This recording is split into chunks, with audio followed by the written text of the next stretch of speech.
Patty Christensen here. Today's discussion is going to focus around clothing with Hand CRPS. So when your hands aren't working so great and when you're super sensitive, what kind of clothing? And so this is for me, what works best. When it comes to shirts, in the summer, it is just a simple cotton top. Cotton seems to do the best for me. In the winter, again, cotton, kind of long sleeve clothing. Now, what you'll notice about these tops is no zippers and buttons other than maybe decoration. Zippers and buttons are very, very hard when your hands aren't working right. And when it comes to pants, my best friend calls these give up pants, but like something that you can easily pull on, pull off with no buttons, zippers, that kind of thing. Makes it work really well for me as far as that goes. So that's my basic outfit. And when when it was clear I had Hand CRPS, I went to all my clients. I'm a professional and just said, look, this is how I'm going to look. And this is why. And they were all like, look, we don't care. We don't care what you dress like. But that was important to me. For continuing on, well, you can see I'm wearing them. But these kind of gloves, the stitching is on the outside. Basically, they just turned it inside out, if that makes sense. So you have less irritation on the fingers. And it basically is, as much compression as you can tolerate. Sometimes you just can't tolerate compression. But I've said in other videos, I mostly wear these to warn people, stay away from the hands. Something's going on, right? So, because professionally, you want to shake hands. And so I was like, no, sorry, my hands are messed up.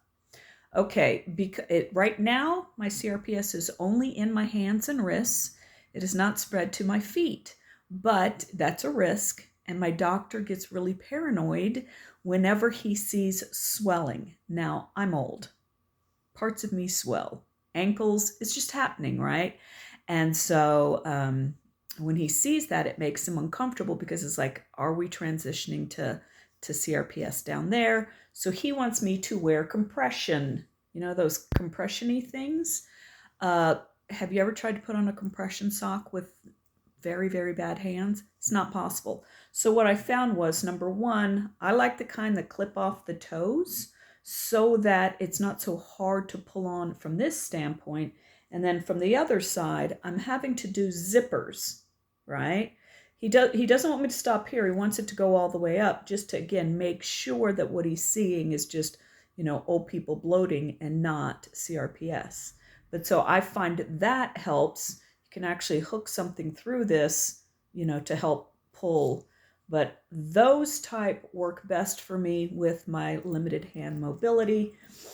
And you notice that didn't cover the toes. And that's because when it comes to socks, I want the cushioniest, softest, most cottony, least irritating socks possible. So that's what I've got as far as that goes. And then shoes. I do tennis shoes a lot now. I can tolerate tying them. I didn't used to be able to. But my other go-to, and I try not to do this during meetings, but if my hands are really bad, this may be what you get. But it's kind of that, what I'll call the indoor-outdoor slipper. Sorry if that's a little dirty. They get a lot of use, especially now that the weather is cooler where I'm at the time of this. So that's another thing that I do to, again, keep the textures as calming as possible and to make it the easy on and off as well. I will try to put links below. As you know, everything I get from Amazon. So I'll try to put links for those products if I can find them. Thanks so much.